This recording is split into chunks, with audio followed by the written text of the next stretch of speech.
Hey, what's up guys? This is Anthony from Anthony's Customs, and it's time for the new 2013 Marvel Legends figure reviews. I'm going to do them one at a time, one per day, till they're all done, and then we'll get Hitmonkey at the end. And I want to preface these reviews by saying I was really looking forward to this line. I really wanted it to be awesome, and I was excited for it.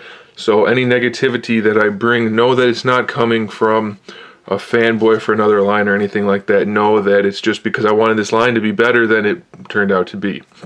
With all that said, let's get started with the classic Archangel figure. He stands 6 1/4 inches to his head, 7 3/4 inches to the top of his wings. Now this is the same figure that we got from the San Diego Comic-Con 2012 3-pack, repainted obviously. Now we have the non-metallic, non-cool looking wings. They still look pretty good though, and I think they're passable in this gray mold. They may have a hint of metallic to them, but if they do, it's just a tiniest little bit inside the plastic, that is. They definitely could have been a little shinier. Even being just molded, they could have used a different plastic, I think, but this I'm sure was cheaper, and that's why we got that. The body is the same as the Bucky Cap body, minus the wrist cuffs and the boots. Really, it's the exact same thing. Even the feet are the same and the hands are the same.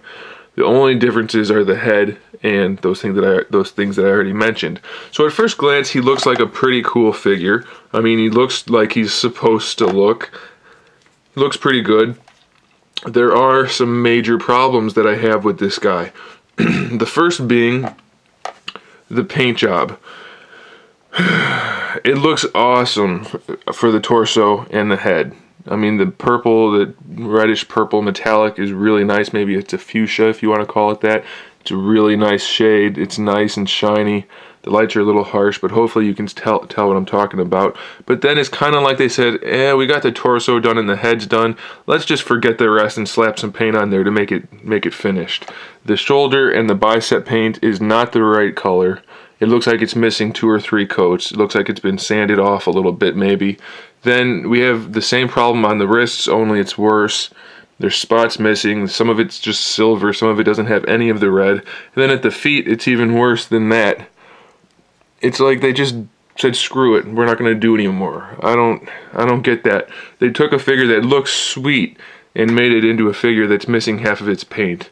So I'm extremely disappointed because this guy has so much potential. As you can see, I mean, it's a solid figure. It looks like Archangel. It's really good. I was going to be okay with the lack of metallic wings because I understand that they wanted to be cheaper and give us the less cool wings, but they still could have made them into a little bit of a better silver. Even with that said, I was okay with it. But the sloppy paint and the lack of paint is just unexcusable if you ask me.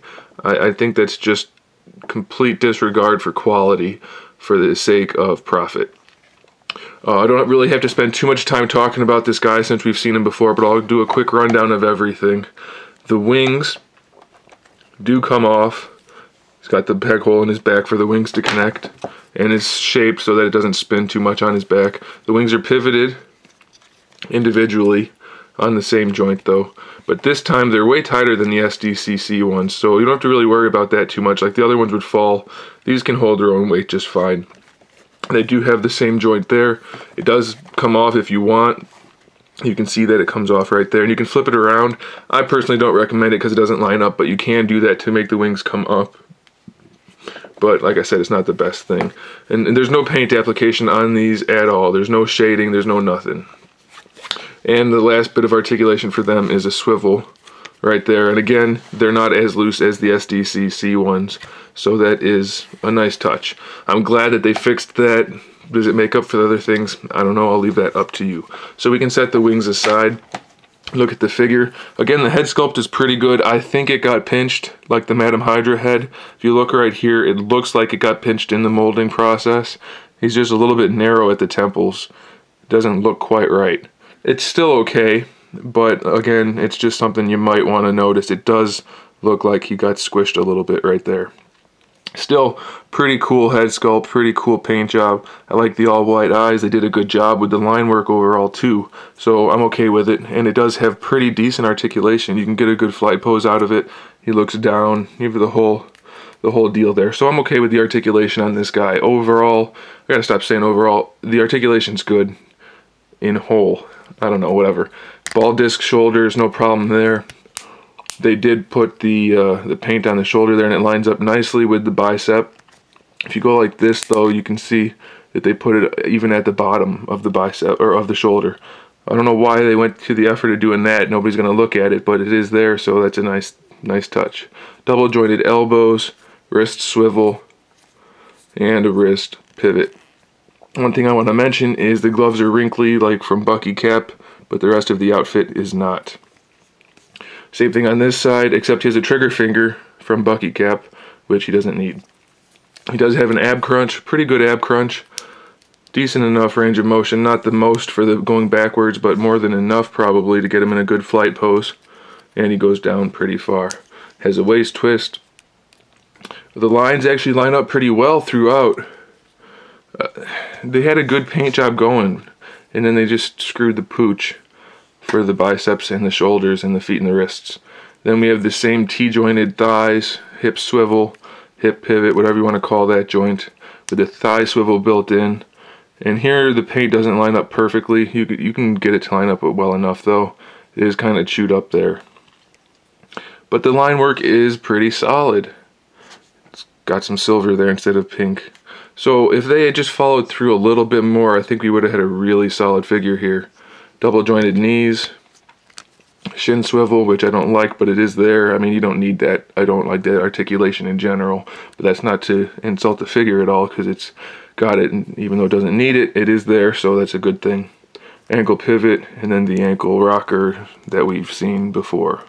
And he does have the wrinkly boots, despite the fact that his suit's not wrinkly, but easily overlooked if there weren't all these other problems. So you guys decide for yourselves what you think. I mean, it's not a bad figure. Obviously, it's a cool figure, and it looks nice. It'll look nice on a shelf or on a display, whatever. But do be aware that these are serious paint problems, at least on mine. Maybe the other ones aren't like that. I don't know. If they aren't, I'll get a replacement. But if they're all like this, then Hasbro, I blame you. Thanks for watching, guys. Stay tuned for the rest of the reviews, and in the meantime, keep collecting.